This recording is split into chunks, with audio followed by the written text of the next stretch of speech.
नमस्कार दोस्तों, क्या आपने कभी किसी के द्वारा धोखा खाया है?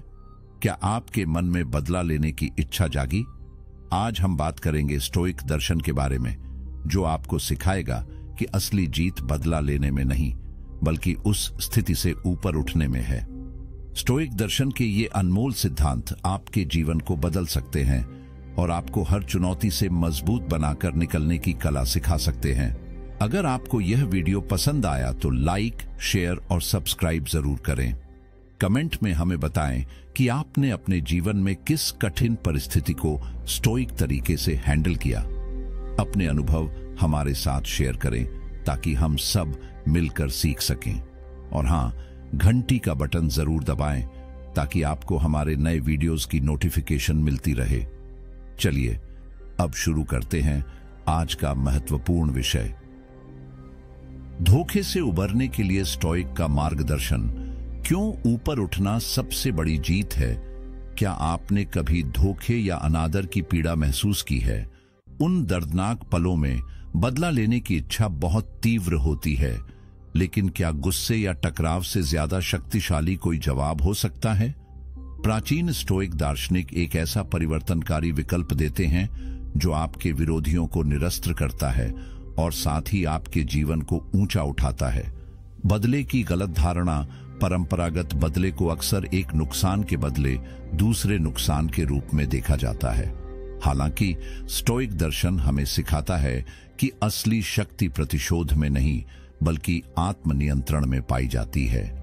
उन लोगों पर अपनी कीमती ऊर्जा खर्च करने के बजाय जिन्होंने आपको गलत किया है, स्टोइक पद्धति उस ऊर्जा को अंदर की ओर निर्देशित करती है, दर्द को अद्भुत व्यक्तिगत विकास में बदल देती है।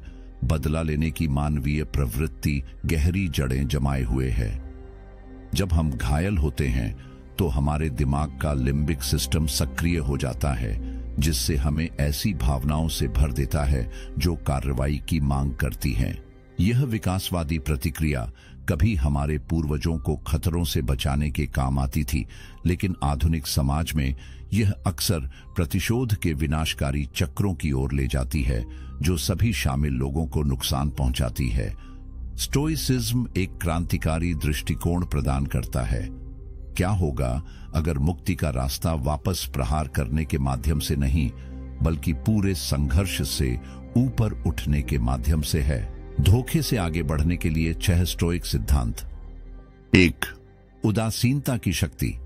जब कोई आपको चोट पहुंचाता है तो वे आपकी भावनात्मक प्रतिक्रिया की प्रत्याशा करते हैं, यहां तक कि उसकी लालसा भी करते हैं। आपका दर्द उनकी शक्ति बन जाता है। उन्हें भावनात्मक नियंत्रण देने से इनकार करके आप तुरंत उनके प्रभाव को छीन लेते हैं। जैसा कि मार्कस ऑरेलियस ने बुद्धिमानी से कहा था, सबसे अच्छा बदला उससे अलग होना है जिसने चोट पहुंचाई। यह अलगाव दमन के बारे में नहीं, बल्कि परमोन्नति के बारे में है। जब वे अपनी कड़वाहट में फंसे रहते हैं तो आप पूरी तरह से भावनात्मक युद्ध क्षेत्र से ऊपर उठ जाते हैं। सेनेका, एक अन्य प्रमुख स्टोइक, ने सिखाया कि क्रोध का सबसे बड़ा उपाय देरी है। चोट और प्रतिक्रिया के बीच जगह बनाकर आप यह स्पष्टता प्राप्त करते हैं कि आपकी प्रतिक्रिया पूरी तरह से आपके नियंत्रण में है। यह विराम प्रारंभिक भावनात्मक उछाल को कम होने देता है, जिससे आगे बढ़ने का एक अधिक उचित मार्ग सामने आता है। विचार करें कि कैसे परिदृश्य अलग अलग तरीके से सामने आते हैं जब प्रतिक्रियाशीलता के बजाय उदासीनता के साथ मिलते हैं। सहकर्मी जो बैठकों में आपको कमजोर करने का प्रयास करता है, वह शक्ति खो देता है जब आप रक्षात्मकता के बजाय शांत दक्षता के साथ जवाब देते हैं। दोस्त जिसने आपके विश्वास को धोखा दिया, उसे कोई संतुष्टि नहीं मिलती जब आप दर्द को स्वीकार करते हैं लेकिन उससे कम होने से इनकार करते हैं। 2. उत्कृष्टता सबसे अच्छा जवाब है।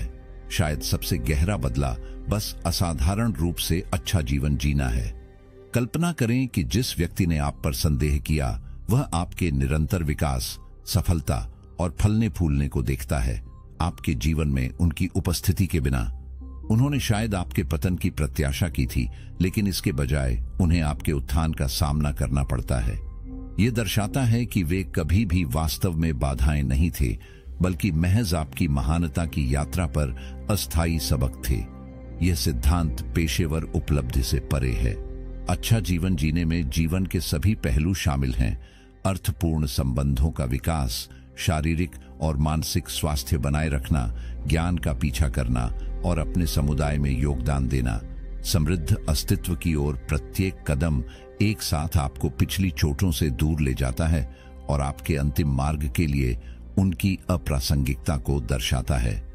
स्टीव जॉब्स के उदाहरण पर विचार करें, जो प्रसिद्ध रूप से एप्पल से बाहर कर दिए गए थे, जिस कंपनी के वे सह संस्थापक थे।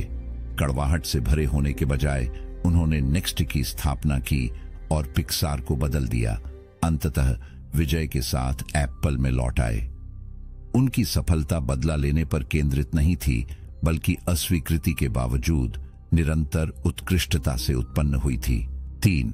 नियंत्रण का द्विभाजन। एपिक्टेटस, एक अन्य सम्मानित स्टोइक, ने जोर देकर कहा, यह महत्वपूर्ण नहीं है कि आपके साथ क्या होता है, बल्कि आप कैसे प्रतिक्रिया करते हैं। जबकि आप दूसरों के कार्यों को नियंत्रित नहीं कर सकते, आप अपनी प्रतिक्रिया पर पूर्ण अधिकार रखते हैं।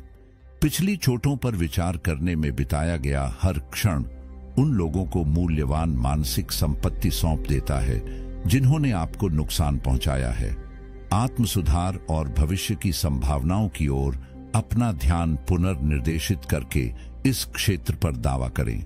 स्टोइक्स ने नियंत्रण के द्विभाजन के माध्यम से इस अवधारणा को औपचारिक बनाया, यह अंतर करते हुए कि हम क्या प्रभावित कर सकते हैं और क्या हमारी शक्ति से परे है। विश्वासघात, अपमान और दूसरों की राय निश्चित रूप से बाद की श्रेणी में आते हैं, विशेष रूप से उस पर ध्यान केंद्रित करके जिसे आप नियंत्रित कर सकते हैं। आपकी धारणाएं, निर्णय और कार्य।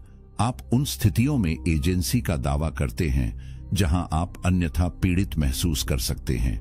यह सिद्धांत स्वयं उपचार प्रक्रिया तक फैला हुआ है। जबकि आप पिछली चोटों को पूर्ववत नहीं कर सकते, आप नियंत्रित करते हैं कि आप इन अनुभवों की व्याख्या कैसे करते हैं और उन्हें अपने जीवन के वृत्तांत में कैसे एकीकृत करते हैं।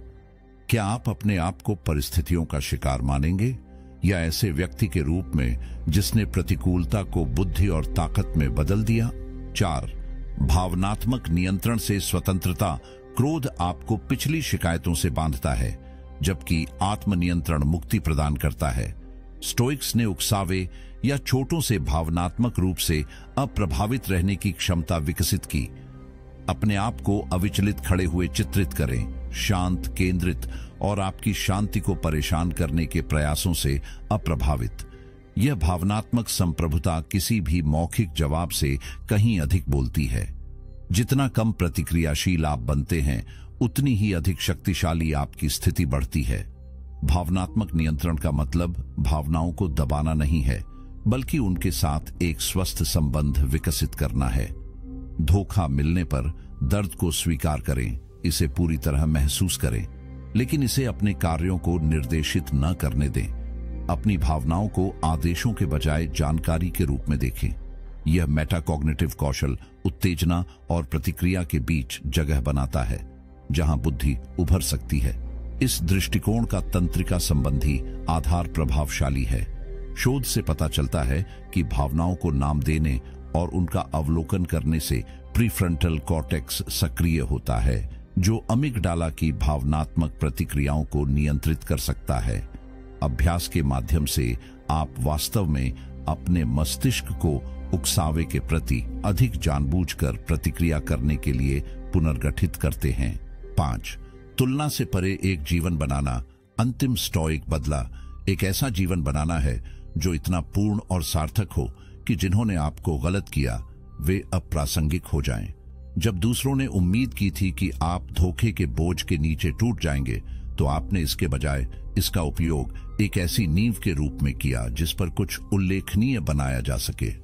स्टोइक सिर्फ आगे नहीं बढ़ता, वह ऐसी ऊंचाइयों पर चढ़ता है जो पिछली चोटों को महत्वहीन बना देती है।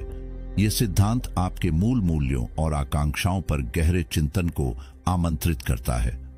आपके लिए वास्तव में फलने फूलने वाला जीवन क्या है? शायद विश्वासघात आपके मार्ग का पुनर्मूल्यांकन करने और यह सुनिश्चित करने का अवसर पैदा करता है कि यह आपके प्रामाणिक स्वयं के अनुरूप है। कई लोग जो गहरे विश्वासघात का अनुभव करते हैं बाद में इसे एक दर्दनाक लेकिन सकारात्मक परिवर्तन के लिए आवश्यक उत्प्रेरक के रूप में पहचानते हैं। विचार करें कि व्यक्तिगत पीड़ा के दौर से कितने महान कला, साहित्य और नवाचार के कार्य उभरे हैं। विक्टर फ्रैंकल की क्रांतिकारी मनोवैज्ञानिक अंतर्दृष्टि कंसंट्रेशन कैंप में उनके अनुभवों से विकसित हुई थी। माया एंजेलो की साहित्यिक आवाज व्यक्तिगत आघात को संसाधित करने के माध्यम से शक्ति प्राप्त की।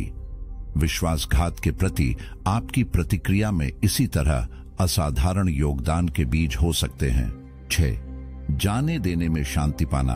अपने सार में बदले के लिए स्टोइक दृष्टिकोण दूसरे व्यक्ति के बारे में बिल्कुल भी नहीं है। यह आपके अपने कल्याण को वापस पाने के बारे में है। जितना गहराई से आप आंतरिक शांति का पोषण करते हैं, उतना ही कम महत्व उनके कार्यों का आपके जीवन में होता है। सच्ची जीत उस क्षण आती है जब आप वास्तव में चोट के बारे में चिंता करना बंद कर देते हैं। आपकी शांति उनकी हार बन जाती है। इस प्रक्रिया में क्षमा महत्वपूर्ण भूमिका निभाती है, अपराधी के लिए उपहार के रूप में नहीं, बल्कि स्वयं के लिए मुक्ति के रूप में। शोध लगातार यह दर्शाता है कि क्षमा बेहतर मानसिक और शारीरिक स्वास्थ्य से संबंधित है, जिसमें तनाव, चिंता और अवसाद में कमी शामिल है। रोष को छोड़कर आप संज्ञानात्मक और भावनात्मक संसाधनों को मुक्त करते हैं जो पहले शिकायतों द्वारा खपत किए जाते थे। स्टोइक्स क्षमा को भूलने या हानिकारक कार्यों की अनुमति देने के रूप में नहीं, बल्कि उनके द्वारा परिभाषित होने से इनकार करने के रूप में देखेंगे। यह मानवीय अपूर्णता को स्वीकार करना है, आपकी अपनी सहित और पिछली चोटों के बोझ से मुक्त होकर आगे बढ़ने का चयन करना है। स्टोइक प्रतिक्रिया की परिवर्तनकारी शक्ति, स्टोइक दृष्टिकोण की सुंदरता उसके दोहरे स्वभाव में निहित है। यह एक साथ आपको रोष के बोझ से मुक्त करता है और साथ ही आपको उस ऊर्जा को व्यक्तिगत विकास में चैनल करने की अनुमति देता है। आपके साथ क्या हुआ, इससे परिभाषित होने के बजाय आप इससे परिभाषित होते हैं कि आपने कितने शानदार तरीके से प्रतिक्रिया दी। इस परिवर्तन को अभ्यास की आवश्यकता है। जर्नलिंग, ध्यान या अन्य चिंतनशील अभ्यासों के माध्यम से स्टोइक सिद्धांतों पर नियमित प्रतिबिंब शामिल करने पर विचार करें। जब विश्वासघात की यादों से ट्रिगर होते हैं, तो धीरे से अपना ध्यान जीवन के उन पहलुओं की ओर पुनर्निर्देशित करें जो आपके नियंत्रण में हैं। समय के साथ आपकी प्रारंभिक प्रतिक्रियाशील प्रवृत्तियां कमजोर हो जाएंगी और अधिक विचारशील प्रतिक्रियाओं से बदल जाएंगी। स्टोइक दर्शन का अभ्यास करने वाले समुदाय दुनिया भर में मौजूद हैं, जो आपको इन कौशलों को विकसित करने के दौरान समर्थन और जवाबदेही प्रदान करते हैं। समान यात्राओं पर अन्य लोगों के साथ अनुभवों को साझा करना परिप्रेक्ष्य प्रदान कर सकता है और इस बात को मजबूत कर सकता है कि चोट के प्रति आपकी प्रतिक्रिया, न कि चोट स्वयं, आपके जीवन पर इसके अंतिम प्रभाव को निर्धारित करती है। आधुनिक जीवन में व्यावहारिक अनुप्रयोग विश्वासघात के प्रति स्टोइक दृष्टिकोण विभिन्न संदर्भों में लागू होता है। व्यक्तिगत संबंधों से लेकर पेशेवर वातावरण तक। रोमांटिक संबंधों में एक साथी द्वारा धोखा दिए जाने से विनाशकारी दर्द हो सकता है। स्टोइक प्रतिक्रिया इनकार नहीं, बल्कि परिवर्तन है। चोट को स्वीकार करते हुए भविष्य के कनेक्शन की क्षमता को निर्धारित करने से इनकार करना। कई लोग पाते हैं कि स्टोइक लेंस के माध्यम से विश्वासघात को संसाधित करने से बाद में स्पष्ट सीमाओं और मूल्यों पर बने स्वस्थ संबंध बनते हैं। कार्यस्थल की स्थितियों में सहकर्मी आपके योगदान को कमजोर कर सकते हैं या आपके काम का श्रेय ले सकते हैं।